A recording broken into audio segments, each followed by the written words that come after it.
Hey everyone. So today I wanted to talk about creating stereo effects on mono audio elements or mono audio signals. So what you're seeing before you is a track I just recorded on my roads. It's a noisy road signal. Check it out.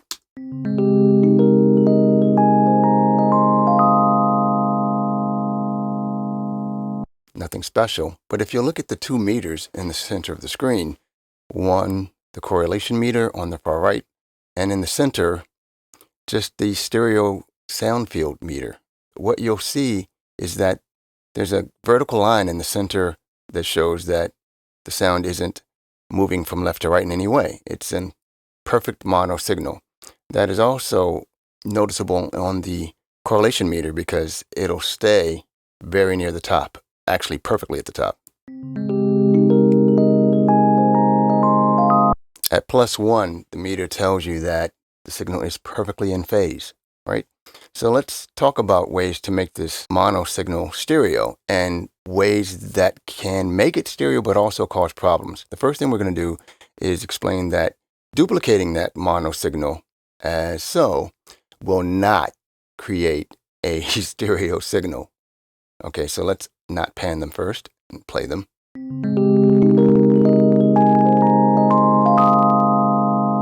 All we've done is create a louder signal. We have not created a stereo signal. So let's pan them and see what happens. It's weird that one has to be panned at -32 and the other +31, but that's because they're unequal. At any rate, you get the point. Panning 2 duplicated signals doesn't create a stereo signal. It's just louder. All right, so what about creating a sample delay? All right, so let's copy that signal again. We didn't have to copy it, but just make it easier to see. And we're going to delay that signal a little bit, just a tiny bit, so you can see it. This will create a stereo signal if they're panned, right? But anything that goes outside of this center section is out of phase. And you can see that that's not good. So when summed to mono, this could cause other problems. Let's find some safer ways to make this mono signal wider. First, let's just use the plain old stereo reverb.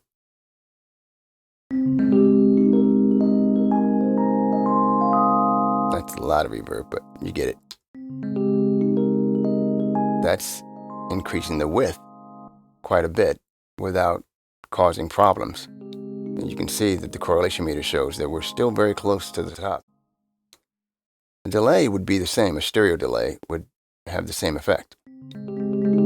It's just a stereo delay. Correlation meter isn't showing any big problems there, right? But what I like to do to create space is to control the width. That delays forever. To control the width by using mono effects. So in this case, I have a reverb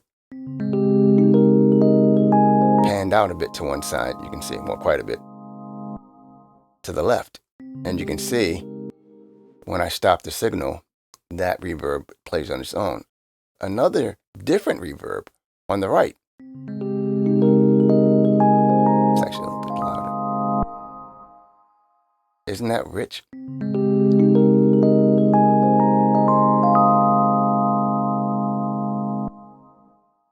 That's beautiful. Same thing with 2 delays, a left delay.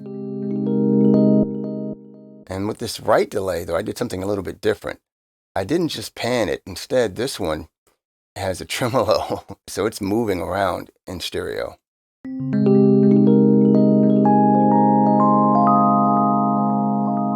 Let's hear all of them.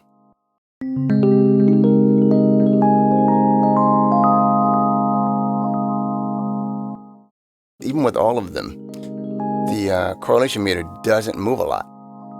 That's what we want to see. We do not want to see this. See that correlation move way down into the negative? We don't really want that.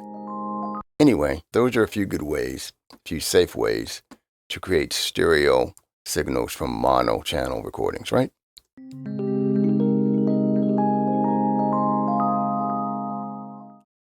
Hope that helps. Hope you enjoyed it. Have a good day.